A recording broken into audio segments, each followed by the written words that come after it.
Free audio post-production by alphonic.com. This week on the Taking 20 podcast.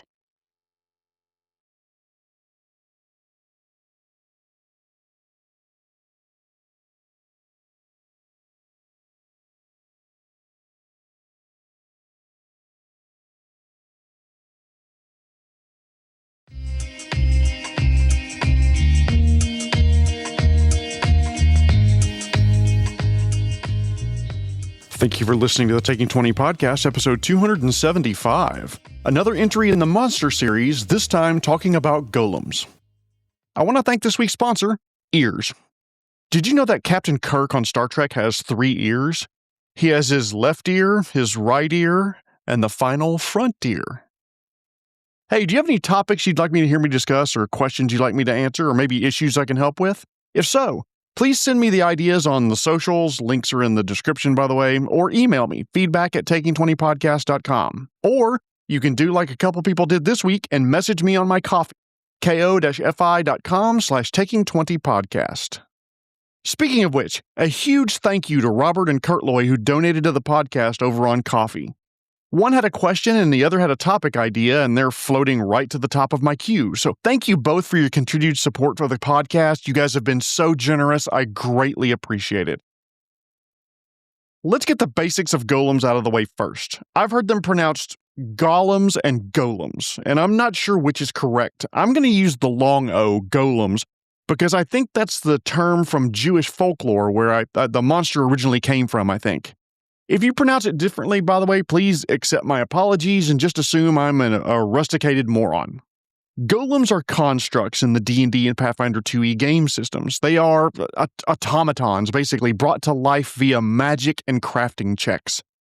They're commonly used as guardians for people, important objects, and most commonly areas. They come in a huge variety of types, more on that in a minute, but there are some common characteristics across all golems, and that's where I want to start. First off, they are mindless. In game terms, this means that they are immune to mind effects like charm, sleep, fear, and any sort of psychic effect. This is because they have zero capability to think, reason, or adjust their orders. They have no, for lack of better terms, soul or personality. They follow the instructions of their creator literally. If they're told to guard a prison door, for example, they will do so until the prison crumbles to dust around them, or maybe even longer. Golems have various levels of magic resistance. They are notoriously difficult to affect with various spells. Golems are, in some cases by the way, completely immune to magical effects and damage unless you hit it with the exact right spell or effect. The more the party relies on spellcasting, the tougher encounters with golems will be. These immunities, by the way, vary by golem type. For example, in D&D and Pathfinder, flesh golems, more on those in a minute, are averse to fire, but are healed by lightning spells, so think twice before you drop that chain lightning in the Flesh Golem room. By the way, Flesh Golem room is the name of my sex dungeon. I have just been informed by my wife that the sex dungeon joke was completely, quote, inappropriate for the podcast and that I should make a different choice here. Fine. How about we call the room the Aphrodisium? The Cynical of Carnality? How about the Boudoir of Banging? The Crypt of Consummation? Okay, fine, I'll abandon the sex dungeon plans and go back to golems then. Golems, consistently across D&D and Pathfinder, are very hard to kill. They usually have a large hit point pool, physical resistance via damage reduction, or damage resistance of some type, making them hard to hurt with non-magical weapons on top of the previously mentioned magic resistances. Okay, Jeremy, so they're constructed creatures made by magic, science, or an unholy mix of both. What types of golems are there out there? Well, in short, lots. And D&D and Pathfinder have slightly varying lists. But what I want to do is I want to start with the big 4 that have been around in tabletop RPGs for decades now. I think I remember them in first edition, so let's focus on those 4 and what makes them unique. First off, the flesh golem. These are probably the weakest of the golem family, and I always picture something akin to Frankenstein's monster. But then again, that's probably because I share a last name with the author of that book. They are roughly humanoid-shaped collections of body parts, stitched together with magic or science.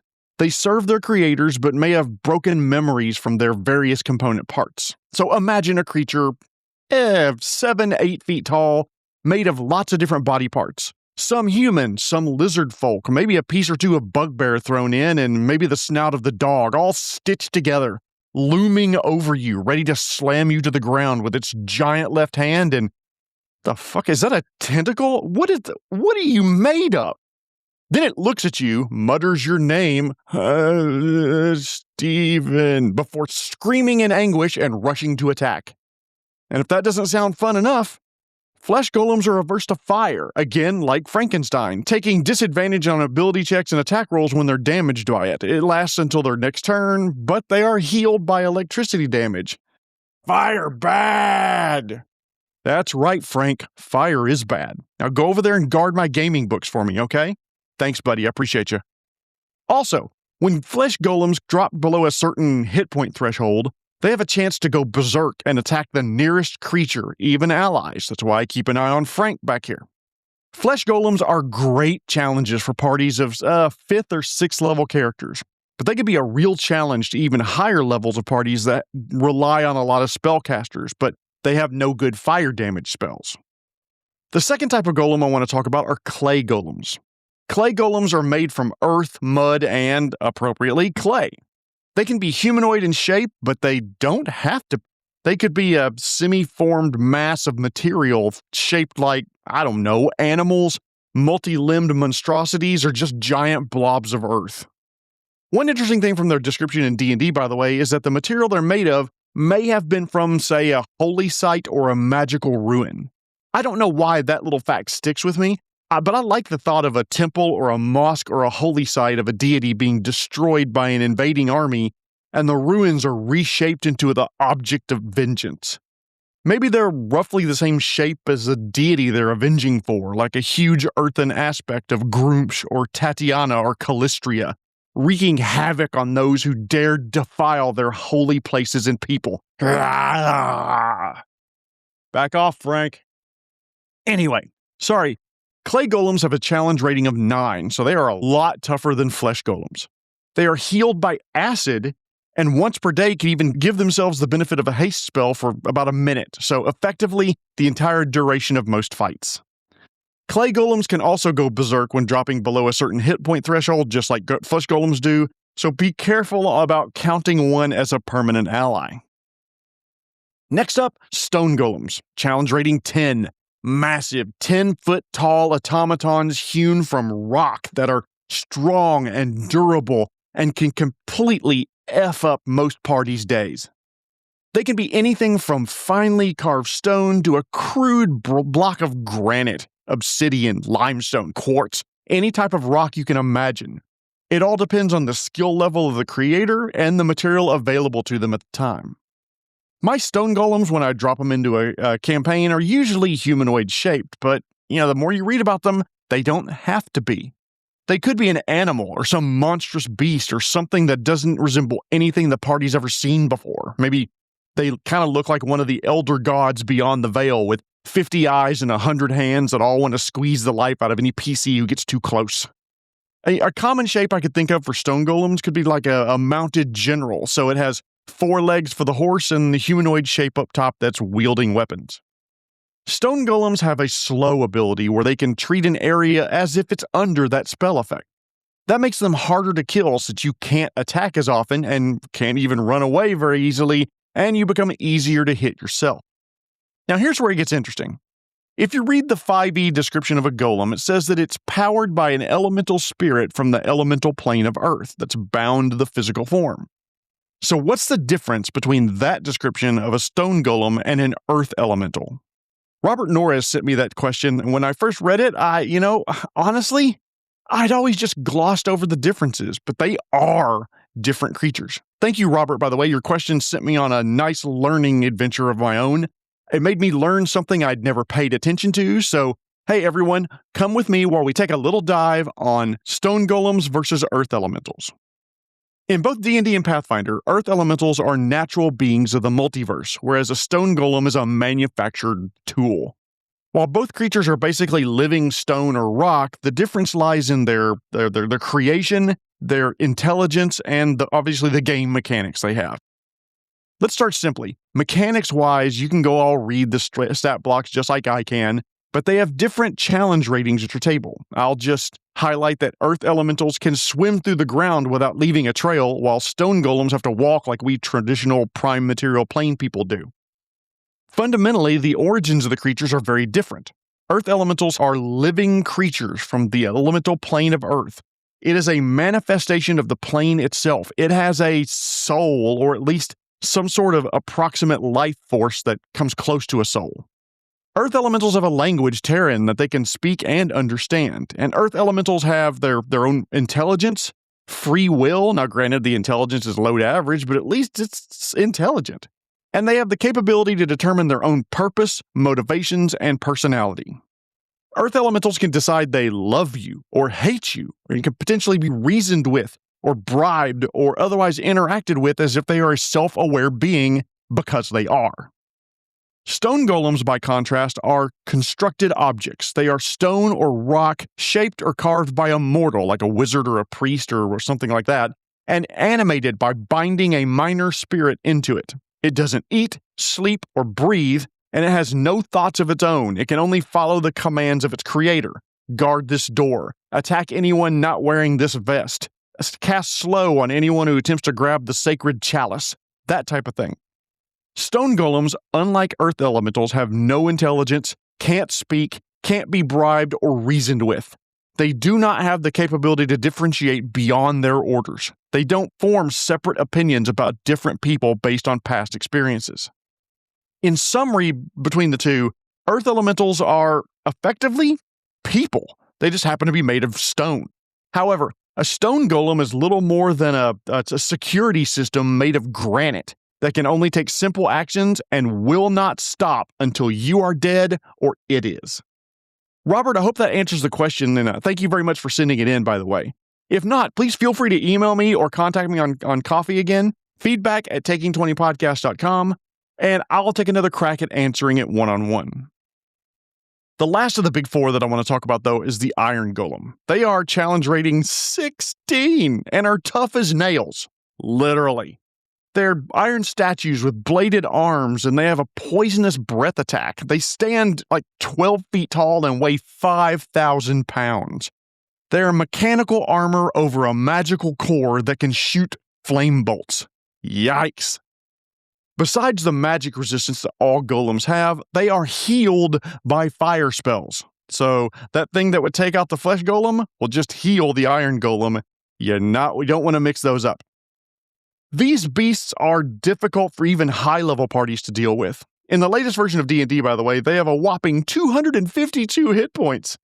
As per usual, by the way, they tend to be guardians of areas or sometimes people. A long time ago, I ran a low-level adventure where the entire point of the one-shot was to bring an iron golem back to life to defend the town from this overwhelming force that the party couldn't hope to handle on their own. They had to find various magical components, and the final fight was at the feet of the golem with the big bad's minions trying desperately to stop the party from activating it. By the way, I glossed over it, but Pathfinder has its own versions of these classic golems, and they mostly have similar abilities, just tuned for Pathfinder 2e Remastered. By the way, iron, stone, clay, flesh golems are not the only types of golems that exist in Pathfinder and D&D. There are so many others that I don't have time to cover in depth, like glass golems that can reflect spells back against casters, or ice golems that can slow or freeze an area around them, golems made of blood and bone, sand and wood, alchemical golems, tombstone golems, gemstone golems. Good times can be had by fighting all of these things at various challenge rating levels. Unless you're a spellcaster who depends on things like mind control or mind-affecting spells, if you depend on mind spells, you're going to have a bad time, because these things are mindless. Anyway, one last general fact about golems. Most of them have a default instruction to always defend themselves if they're attacked, so you can't just not trip the trigger and beat the shit out of a golem until they're destroyed. They may be mindless, but they recognize when something is trying to destroy them, and they will use their own abilities to defend themselves. Okay, so my beloved DMs out there, You've listened to me long enough. What are some tips for adding and running golems in your game? First and foremost, put them in areas where it makes sense.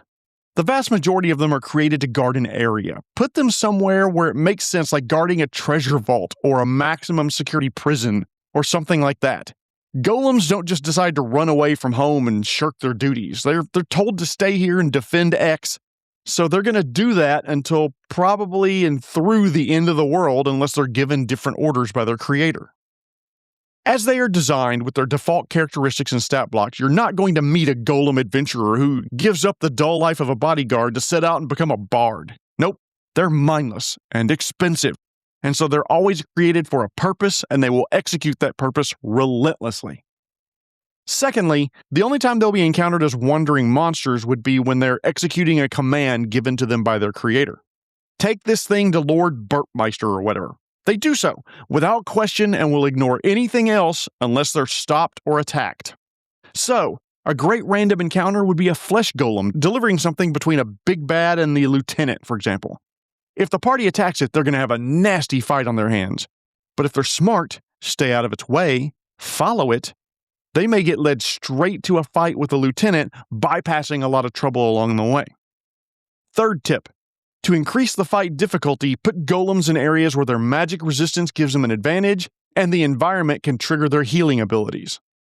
Iron golems are healed by fire damage, so have them guard the alcove of a volcano lair, where the heat can exhaust the party, but heal the golem. But Jeremy, maybe I need a golem in an area and there's nothing to guard per se. Well, that's fine. You can always make them relics of a bygone era, following long-forgotten orders and taking actions that maybe only they understand. Or maybe they're a forgotten companion or bodyguard, and what would be very interesting is if the golem recognized somebody from the party as being a descendant of who they used to guard. Now, you've got an iron golem following you around. Is that a good thing? Could be, but it also could be very, very annoying. Golems are basically simple computer programs that execute exactly what you tell them to do. And stories abound of stone golems smashing the wrong people because they weren't given specific orders not to do so. Okay, let me dive into one more golem, by the way, before I leave. The gold golem. Standing guard over the ultimate treasure. Imagine your players finally burst into the fabled dragon's hoard, but instead of just piles of coins, they see the gold itself start to coagulate and shifting into this massive humanoid shape. This is the golden golem, and it's not just a giant punching bag. Its very presence creates a blinding effect. Its shining, shimmering splendor means its reflecting coins give anyone too close, within 10 feet by the way, disadvantage on things like dexterity saves, making them clumsy targets for its attack. The real threat maybe is its bury in gold ability. This is a perfect climactic moment, by the way, for the vault. It targets a 10-foot cube, and on a failed save, it buries the players under thousands of pounds of gold. They're grappled and restrained. They can't breathe, and you're forcing the allies to try to spend actions to dig them out. It's a great challenge, by the way, for a mid to high level party, because they clock in at CR 11. It provides a fun, thematic twist on the standard fight the monster, get the treasure room.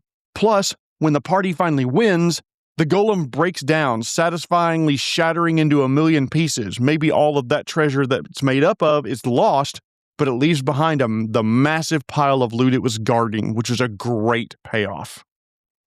No matter what, golems can serve as great antagonists for the party. They're not intelligent. Don't make them big bads. That's not what they're used for. They are the ultimate and stupid henchmen. Put them in an area, give them some reason to be there, give them some instructions they have to follow, put them in front of the party and make them figure it out, and I'd be willing to bet that you and the party would have fun doing it. Thank you so much for listening. I'd like to get your feedback on social media or email, feedback@taking20podcast.com. If you're listening on Spotify, by the way, you can leave a comment, or if you're listening on YouTube, you can also leave a comment. I read every single one of them. I would love to know what you think. Tune in next episode when I was actually asked a very interesting question that doesn't have a clear-cut answer. How do you get people you play with to try new game systems? For example, how do you get that D&D group to give Delta Green a try? Tune in next time and hear my thoughts on that. But before I go, I want to thank this week's sponsor, Ears. A friend of mine works in a machine shop where there's sharp objects flying around everyone's head all the time. I mean, if you're not careful, it's here today and gone tomorrow. This has been episode 275, all about the mindless but extremely dangerous golems. My name is Jeremy Shelley, and I hope that your next game is your best game. The Taking 20 podcast is copyright 2026 by Jeremy Shelley. The opinions or views expressed by guests are their own and do not necessarily reflect those of the host. References to game system content are copyright their respective publishers. Free audio post-production by alphonic.com.